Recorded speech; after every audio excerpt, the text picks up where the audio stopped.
morning, good afternoon, good evening, wherever you're consuming this broadcast. Welcome back to Aayanisms, a simple, slow burn, straight talk about movies, pets, cricket, and geopolitics.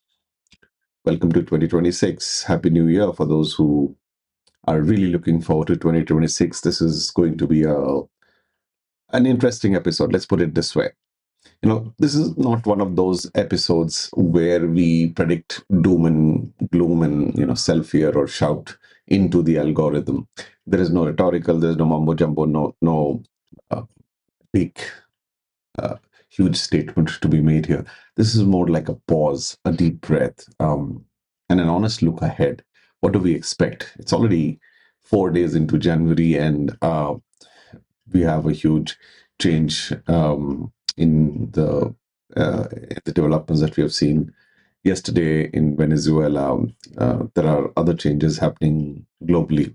So as we step into 2026, India finds itself in a peculiar situation, and I'll touch upon that a little bit. Bursting with ambition on one hand, innovation, and of course, a lot of promise about talent and potential. Yet quietly carrying the pressures we don't always talk about: climate stress, jobs in the age of AI, cities stretched thin, tired institutions, and a society that feels louder but not always clearer. Are we united as a country, or is Bollywood and cricket the only remaining uniting factor in the country?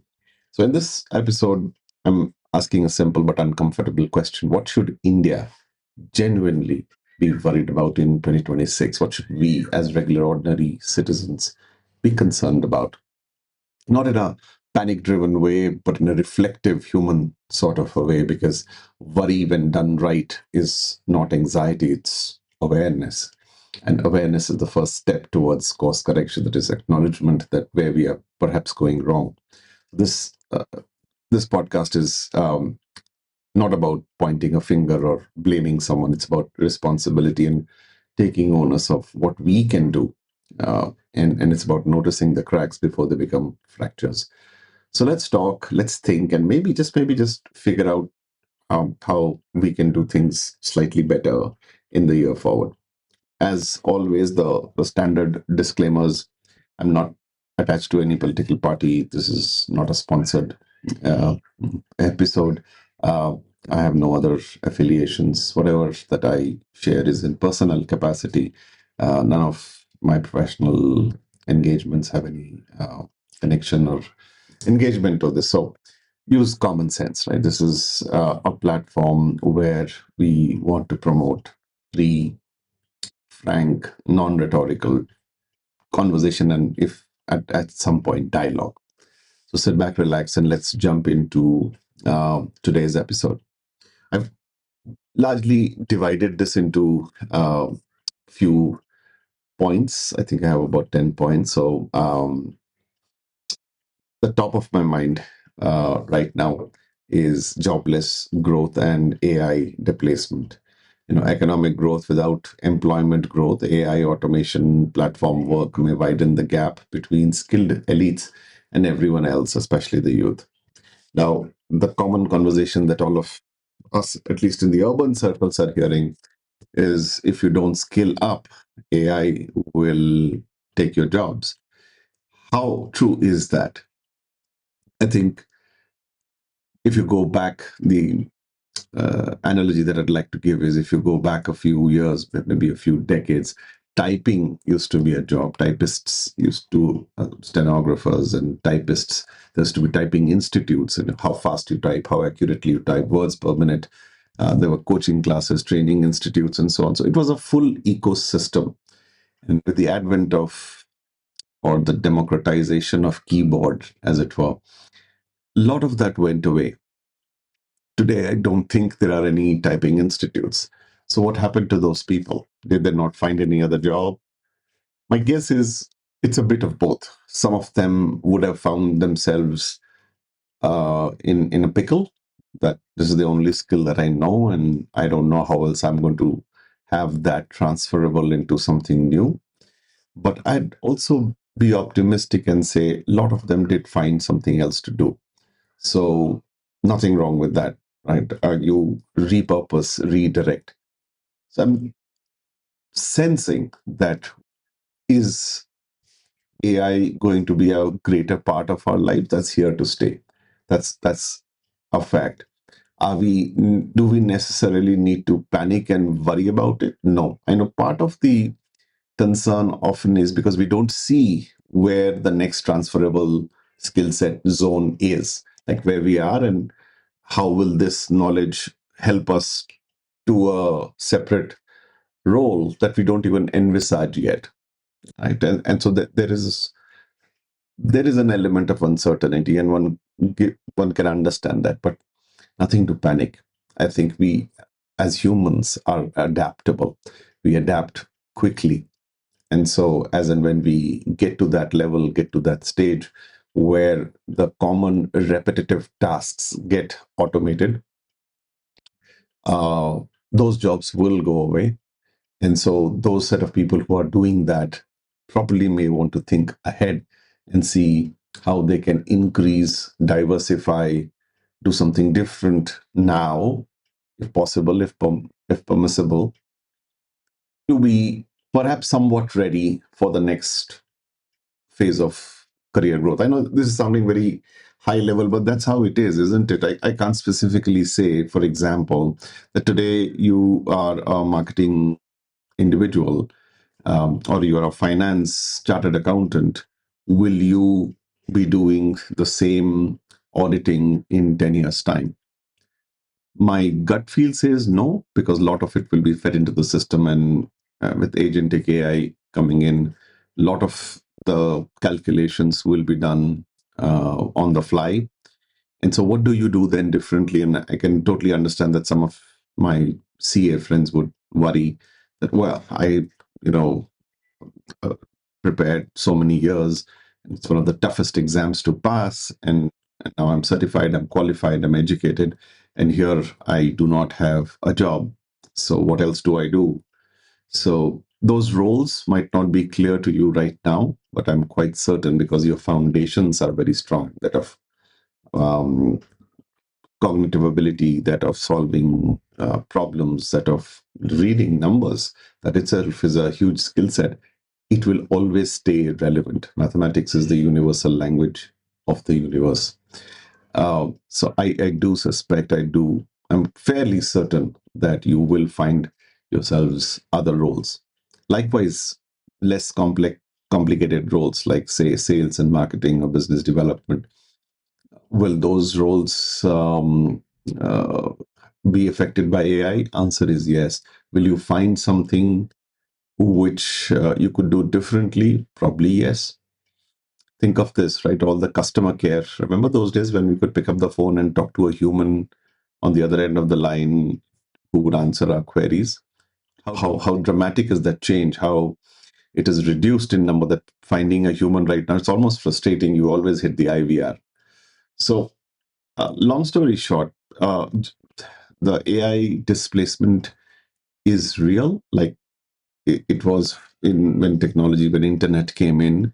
In fact, I often say this, right? The oldest form of urgent communication, that of telegram, which almost lasted 160 years, got displaced in what, 10, 12 years of the arrival of email.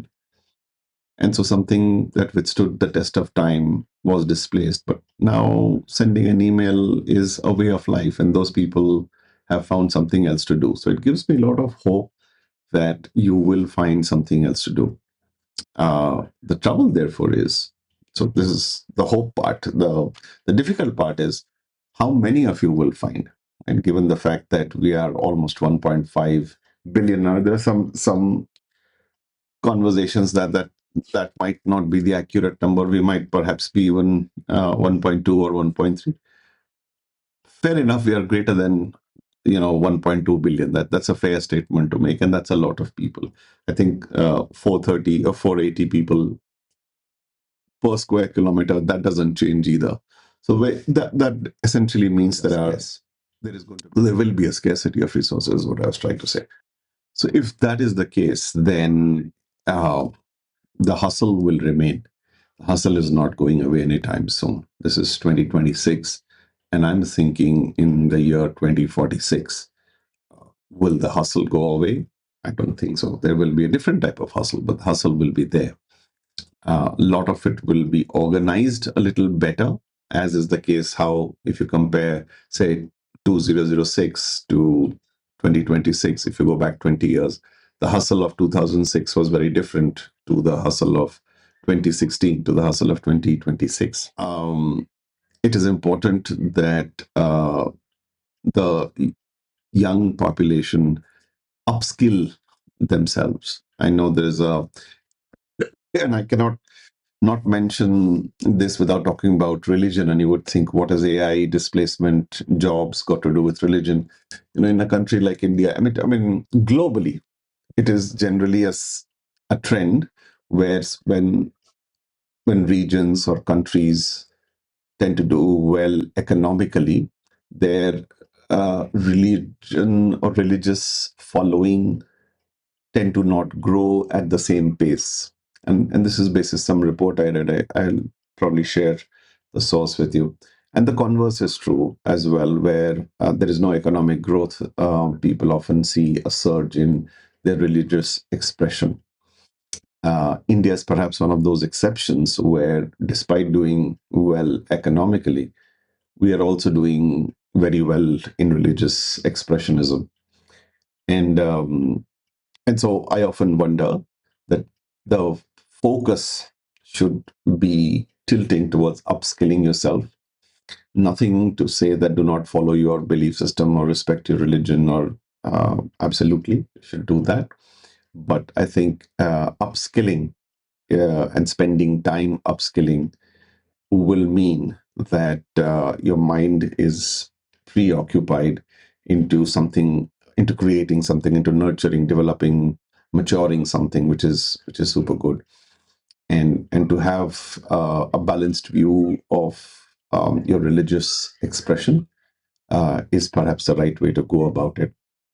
I don't see how extreme form of either end, and that's something you may not hear as often, that we often hear of the religious extreme, that, oh, everything, you know, folks upstairs will take care of it, and I just need to keep the faith.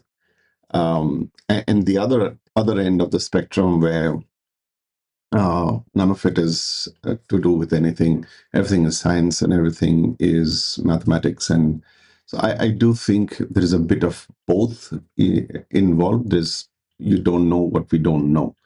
Um, I know the folks, especially who believe in scientific evolution, will always argue that everything is proven by science and it's just a matter of time.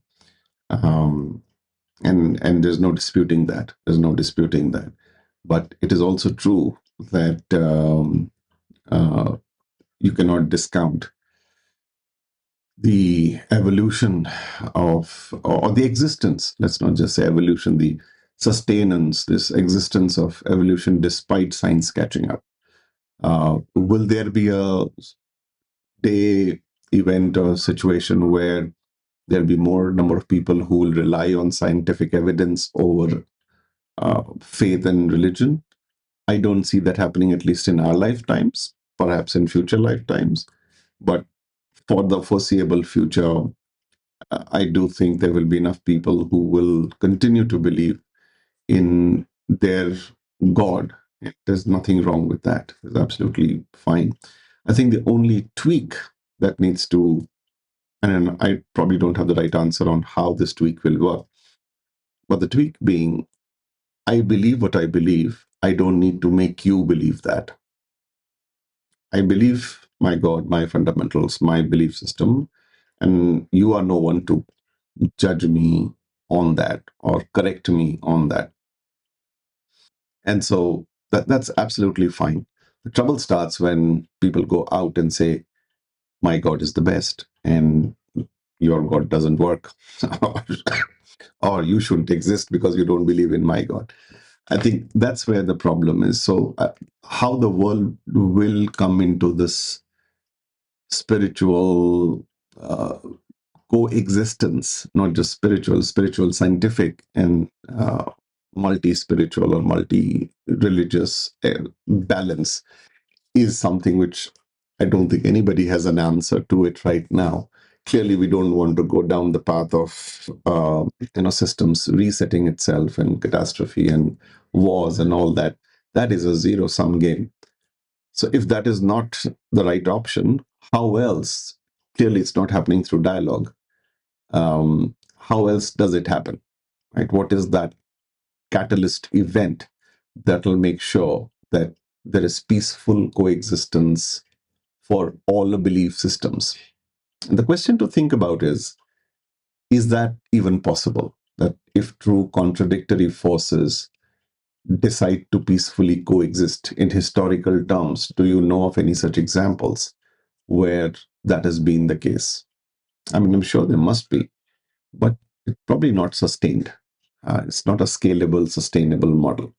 So, what else is the way of the world? And I have a very, you know, I don't know what's the right word.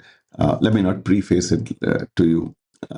I think until we, as humanity, find a bigger problem to solve, this squabbling will remain.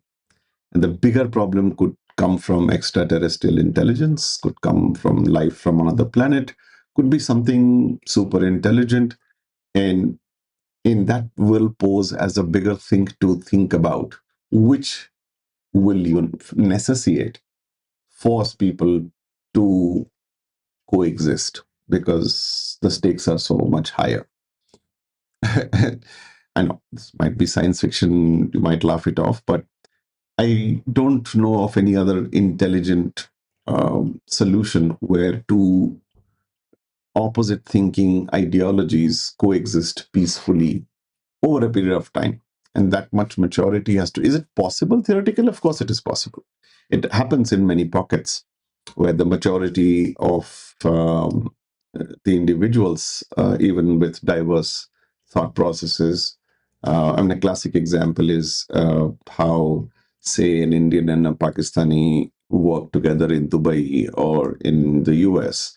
And because the bigger cause there is you're working for an organization. So that's what matters. And people just talk to the roles. They don't need to talk to the people behind the role, which is fine, which is absolutely fine. And I think so. Can it work that way? Yeah, it can work. The trouble is, all the world is not working.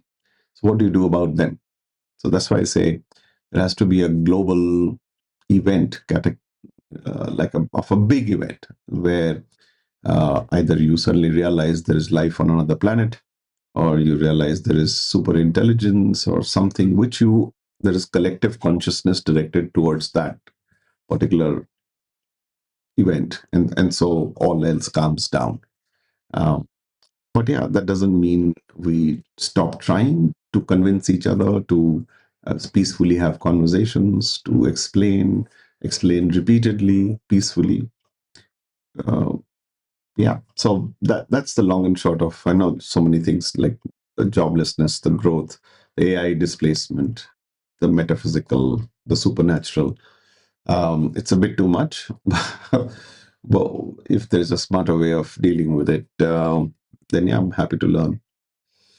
The other thing that I think about is the urban infrastructure collapse, the Indian cities largely running on jugaad. The traffic paralysis, the water shortages, the overburdened public transport. 2026 could be the year of cracks that become impossible to ignore. Somewhere, the day the regular people start to ask relevant questions of their leaders, then, you know, somewhere, and it's just not like one person, when there's a collective push that why is the flyover in front of my house taking 5 years to build? There's no dearth of employment in the country. There's no dearth of, I mean, the dearth of labor in the country. You have enough people who can be employable. Why are 100 people working on a 10-kilometer stretch and why not 10,000 people, for example? Do you not have the budget for it? Of course, you have the budget for it. And so what stops you from deploying even say 5,000 people on that project? What probably would take 5 years to build, you finish it in 2 years or even a 1 year's time. So somewhere I do sense that we are already reached, if not will reach, that threshold of tolerance of nonsense. How long can there be a pothole in the road repeatedly? How long will you keep rebuilding the road with substandard patches that, after every monsoon or something crash, or go back to like looking like a crater on the moon? How long, how many cycles more remain before a mass consensus is to go out there and question, why are you doing this, and when will you repair this once and for all? So is it possible to build good quality roads? Yeah, absolutely, it's possible. So somewhere, uh, the traffic paralysis, you can't stop people from buying vehicles. You can increase consciousness about using public transport. For that, the public transport system needs to improve. Proper buses need to be there, and the routes designated for the public transport have to be prioritized over private. And then that also is tied to the availability of space. With this population growth, there is urban town planning now. Could there be a situation where you raise down an entire neighborhood and rebuild a big apartment and make space?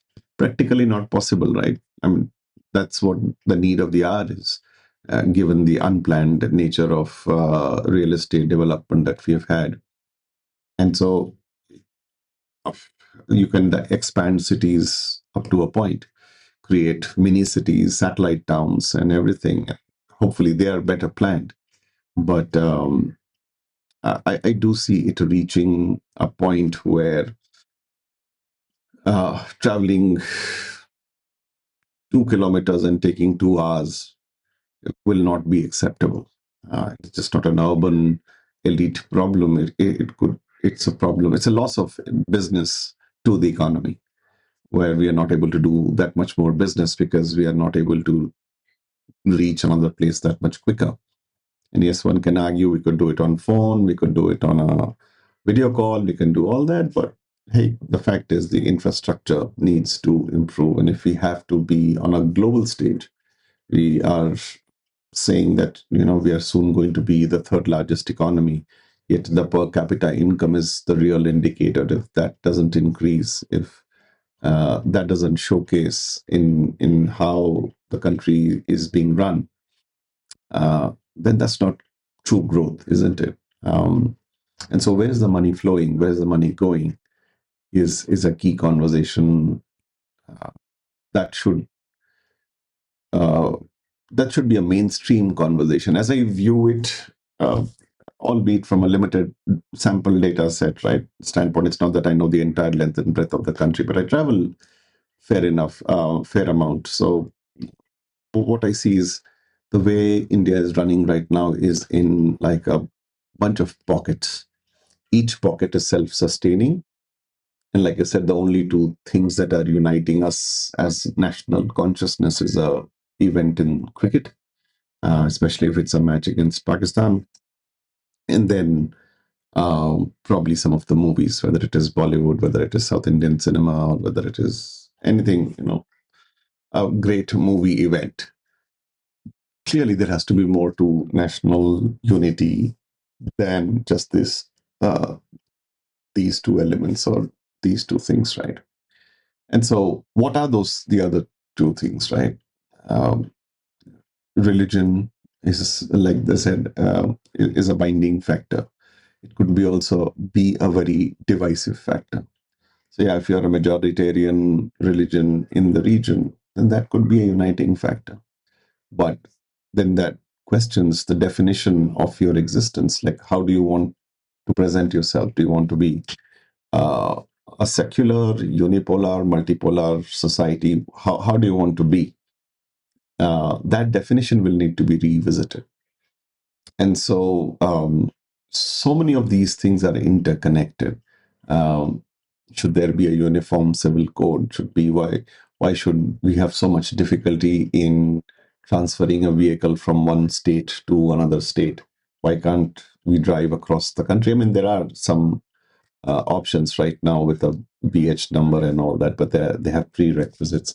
So somewhere the systems have to change where the country runs or seems to run like one cohesive unit, whether it be law and judiciary, whether it is logistics, whether it is even the uniform of the cops varies from region to region. Why can't the entire country have one uniform, whatever be that?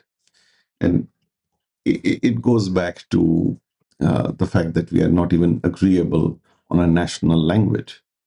We can't agree upon one single national language. I mean, so many things are there, right? Why have a national language? Have multiple languages. That's one theory.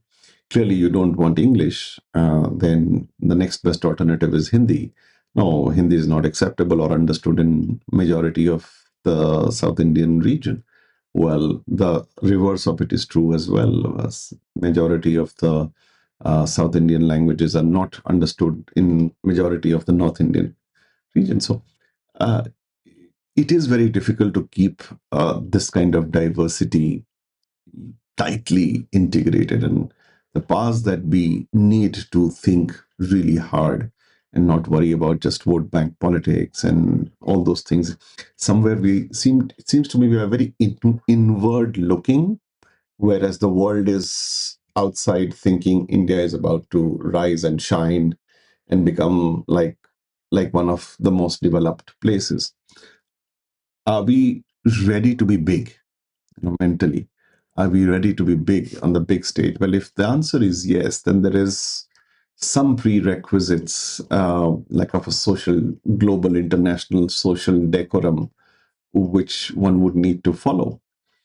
Uh, and one can argue endlessly that I don't need to be uh, chained to somebody else's definition of decorum. I will create my own decorum. All that is fine, but on the practical note, there has to be some similarity. Nothing wrong with having some similarity without losing your individuality. This sense of balance that it can be a little bit of both is probably the new reality that will settle in, not be in 2026, but in time. This absolutism, I don't know if that's a word, this either this or that, is probably not as applicable today anymore at probably how it would have been maybe a century ago. It was simple: yes, no, true, false. Right now we know that little bit of this and a little bit of that, and then we have to find a middle path somewhere. um, so yeah, I was talking about urban infrastructure and its collapse, but so much of it is interrelated and interconnected, right? The next one is public health fatigue. Not just pandemics, air pollution, lifestyle diseases, mental health neglect. Healthcare systems may struggle with volume, not necessarily shortage of. I mean, it may not be at a crisis level, but I do see how people are still not taking pollution as a mainstream conversation. Yeah, more people are talking about it than they ever did. That's a good sign, but not, let's just say, alarmingly. Right? One has to talk about it alarmingly and do something about it. Not throw water on a painting kind of thing. Not those kind of protests, but clearly put in measures, which I would say we have reached a stage of where we need to dramatically reduce pollution, not just gradually. And some dramatic measures need to be taken to clear up the air, the environment. Some very hard measures need to be put in place. I know, uh, how many times have we seen, in very elite neighborhoods where somebody opens the window of a, BMW 7 Series and spits out the pan. Uh, dirties the pavement, the footpath, or whatever. In the process, even dirtying the exterior of the car as well, many a times. And so that is a big, big industry which needs to probably shut down, right? And one can argue that there is no civilized way of doing this anymore. If so many people are chewing tobacco and pan, not only is it a health hazard, but the fact that people don't, eat the pan, they spit it out, and you can't be carrying a spitball in your hand. And so, what's the next best thing? You spit it out in the road, and that is a big deal. That is a big problem which is not resolved.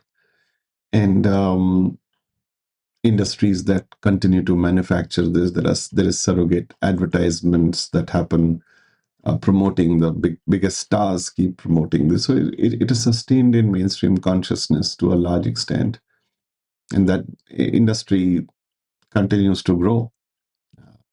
And so back to air pollution, and I went on a tangent there. But back to air pollution, it is at an alarming level and alarming measures. Extraordinary times require extraordinary measures. And so I think we have reached that stage where we do need to take extraordinary measures. Um, Lifestyle diseases, think fatty liver, cholesterol, lack of exercises, the lack of, and many of us are guilty, and I often,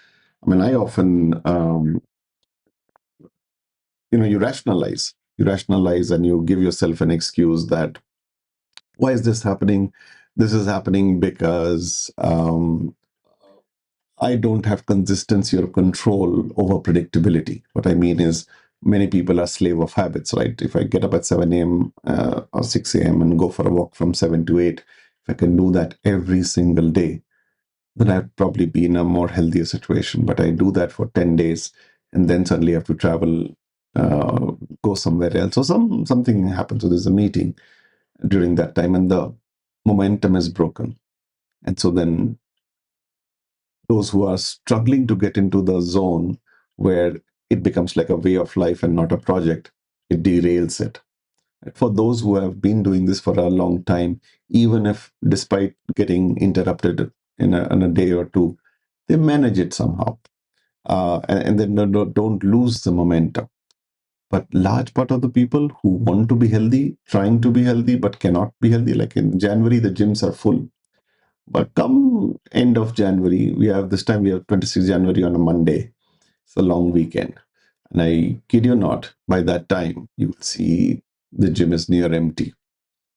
Towards February, only the usual suspects keep coming back, and very marginal increase in people over the same time last year. So lifestyle changes, consumerism, while on one hand it is you're consuming more, that means your economy is, working fine and people are doing well. On the other hand, it is leading to other problems. So it's a double-edged sword, if you will. And that is closely also tied to mental health neglect. A lot of people, I'm happy again, like the other things, that it's been spoken about a little bit more in detail than it ever was before. But there is a long, long way to go, because this is only happening in urban pockets, in a few metropolitan cities. Go down to tier 2, tier 3 cities, it'll be like a Pandora's box. And I'm sensing that it hasn't, that kind of consciousness has not reached that level as yet. And there's a absolute need to do that. People need to be made aware that there are options that one can work out, no matter how difficult it is or how crazy the situation is. So, mental health needs to be spoken about much more than ever before. And it needs to be destigmatized, starting your own family, starting at home. Like, you should be able to have that conversation with your father, mother, daughter, son, child, whoever, if they're going through. And people should be made aware of how to detect, understand that someone is going through depression or is not in good shape. What's the better way to communicate, and so on and so forth. Uh, Large part of the India is carrying forward the ignorance of the previous generation, the patriarchal previous generations. Like, doesn't matter, they'll figure it out. No, but the logic was, don't spoon feed. Let your support not become the crutch of your child. They need to fend for themselves. It will help develop immunity. It will help develop resilience, and so on and so forth. There is merit in that argument.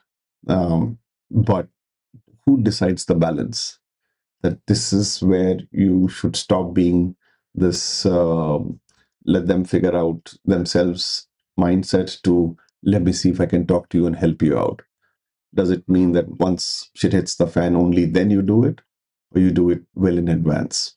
Right? So that's a tricky balance, and not many people do that. And I request professionals to, to create that kind of awareness, that know the signs that this person is not doing well. They might appear very friendly, they might even joke, or come across absolutely normal.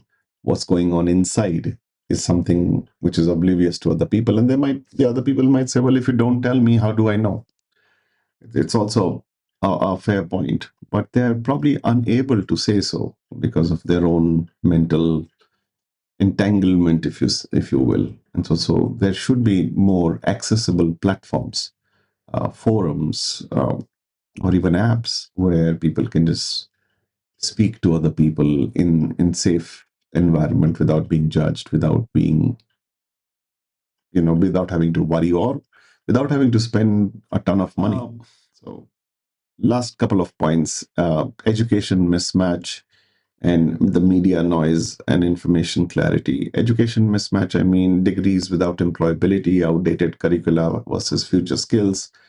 uh, India risks producing qualified but under prepared graduates.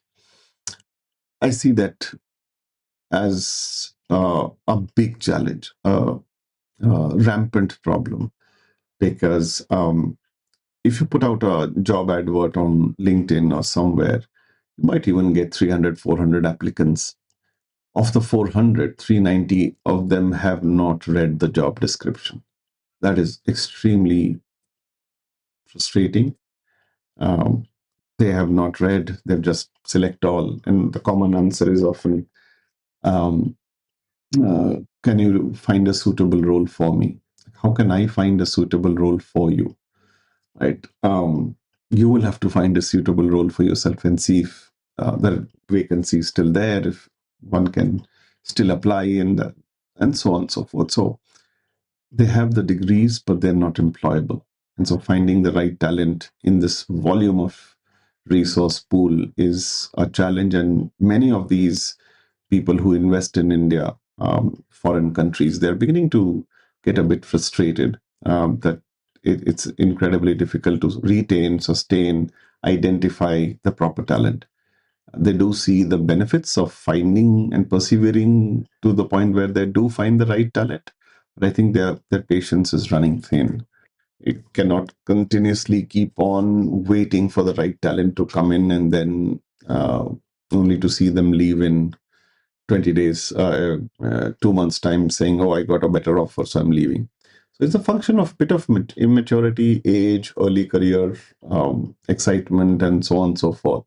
So I do see the hiring trend shifting towards hiring slightly more mid-career people than early career people. For a country like India, that is crazy, because 60% of the country is below the age of 30. So that's the maximum at the bottom of the pyramid.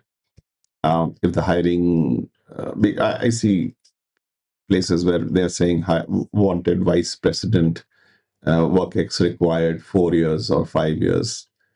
Um, yeah, so these are misleading. Let's keep it, and that's a separate, completely separate episode to talk about, this misleading job titles. But suffice to say that if the hiring trend shifts towards slightly more expensive but more refined mid-career professionals, then there will be a very big dynamic change in the employability situations in the country. It might create a big chaos. because you're unemployed youth with free internet and data is recipe for disaster. That's an idle mind with free internet or low cost internet available or data plan available, generally tends to do wrong things. So one would need to think ahead in advance to take care of that situation. Curricula and future skills, like we spoke about AI, one would need to think of education, how it will be, say, in 2030, and start changing the curricula now, or even little forward looking, say, how topics that might be relevant in 2040, and start building the foundations towards uh, that day and stage and age. And one can argue that how difficult that might be, but that's why there are enough smart people to uh, provide insights and inputs as to how education is changing, how technology is impacting education, um, how the society is progressing. And so the adjustment in the course curricula, the content has to get updated significantly to have an eligible, employable workforce. Otherwise, yes, there will be graduates, but they will be stagnating, because then what companies get frustrated about having to train them all over again from the scratch, which is counterintuitive, right? So one would need to, excuse me, constantly have uh, an updated curricula, maybe every 3 5 years. That's the rapidness of change that is happening in the society today. Media noise and information clarity, more loud noise, TRP ratings, less truth, opinionated, trying to drive you towards one area. So misinformation, as you would have seen in Operation Sindoor, how Pakistan managed to misinform the world. Um, Clickbait outrage, you have seen some of the web pages. Think of NDTV. Now all of the links, 80 of the links are clickbaits. And Mr. Virat Kohli had to say this. It's, of course, if you're a cricket fan, you will be curious and you will click and say, he said, yeah, it's a nice weather. And you got clickbaited right there, and that's not cool, right? So there is more content. You want people to come to your site, and clickbait is becoming a bit of a menace. Misinformation, disinformation is becoming like a skill set that Pakistan has perfected, and they use it to their uh, to their audience quite uh, diligently, because when the critical thinking is low, people tend to believe and accept more, which is why once, for example, the question of the 5 Rafales being shot down, fundamentally there is a facts of the matter, and then there is a speculation of the matter. What you would love to believe is cannot be considered as the absolute truth. The trouble is, nobody in the chain of society there is doing a critical thinking to question. Oh, you shot down 5 Rafales or 6 Rafales. Great, congratulations. Can we see some evidence? Show me those 6 photographs. Are there? Nope, they're not there. So, basis what? He said, she said. In fact, of very recent film, Dhurandhar, one of the mainstream journalists said that the script was vetted by Prime Minister Modi. I mean, like, seriously? The leader of the fourth largest economy in the world sits down to vet a script of a movie. Uh, yeah, that's tough, right? That's tough. So, in the absence of intelligent questioning or proper questioning, and I can understand to some extent why it's almost like a mob mentality, right? In the sense, if all your country is saying and celebrating, including sports people, saying that, oh, we shot down 6 jets, and you are the one questioning it, and you stand out like a sore thumb, right? Oh my God, you are the traitor. You don't believe in the national narrative. How is that? Uh, and so one can understand that there will be many people who, despite having that doubt in the mind, toe the line. Is that the same in India? Perhaps yes. There could be lots of instances where the liberals are misunderstood, saying if somebody mentioned that I don't feel so safe. I think Mr. Amir Khan had made this comment many years ago in some context of some violence that was happening. The prompt response was leave the country and go. Right, and if your national narrative becomes that, then clearly the liberals also will toe the line and say, yeah, or keep quiet in most cases. So it is very difficult where there is um, there is a mob mentality where if a majority is saying the same view and you are flowing against the tide, clearly you risk yourself being found alone, and that's something that nobody wants to find themselves in. A situation, there's an idealistic way of leading your life and there's a practical way of leading your life, and one is always dabbling between these two, right? You want the right things to happen, but when they don't, then you kind of reconcile that you have to live like that, and that's the uncomfortable truth that many liberals reconcile and say, well, that's all I can do, and move on with their lives. There's a Monday out there where people have to go back to their jobs and earn their daily bread and give their EMIs. And so they rationalize that that's the right thing to do. What else can I do? And so therefore, the country runs efficiently in pockets.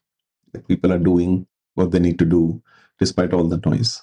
So in a way, it's good that what else are we supposed to do? Just leave everything and go down with a flag. That's not ideal or practical.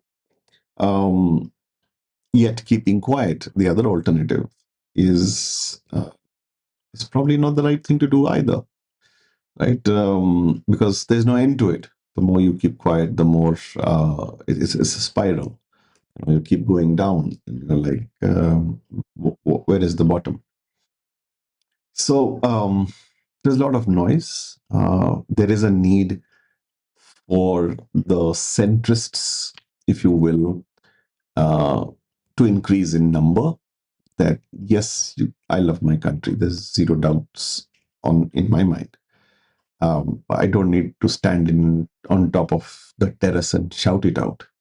I love my religion. I don't need to wake people up at 5 a.m. in the morning to let everybody know that I do that.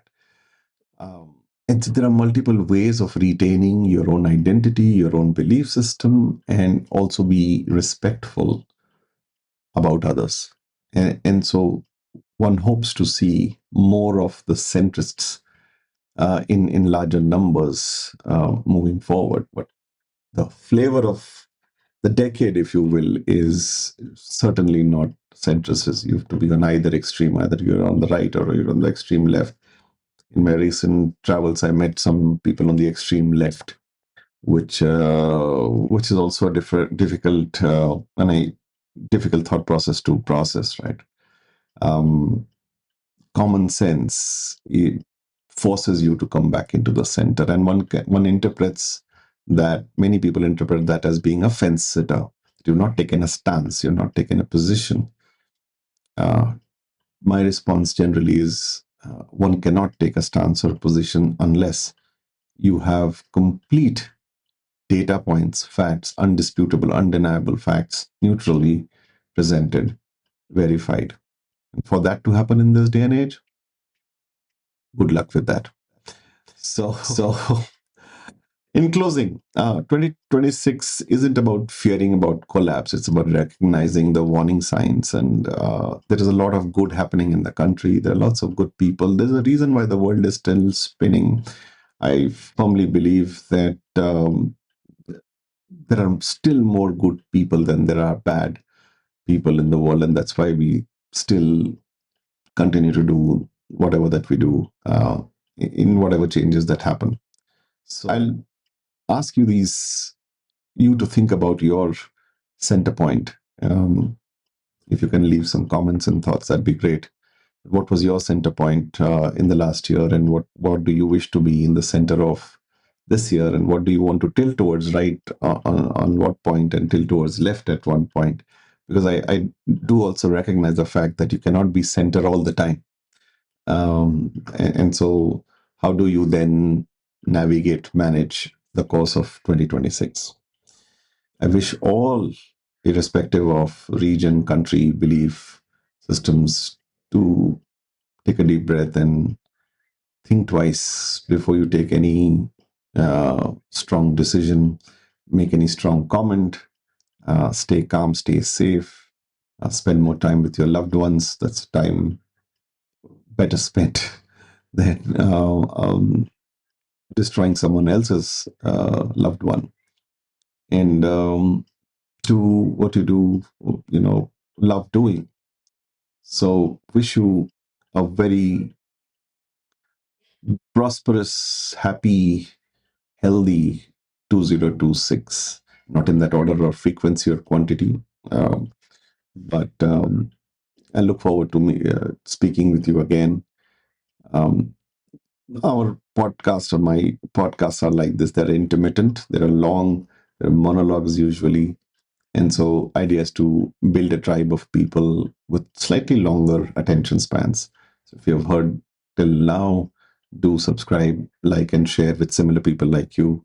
Let's build a small community of people who are there to listen to each other. I'd love to listen to you, your comments, your thoughts, and then keep the conversation going. My name is Ayan, and you are watching Aayanisms. Till we meet again, peace out.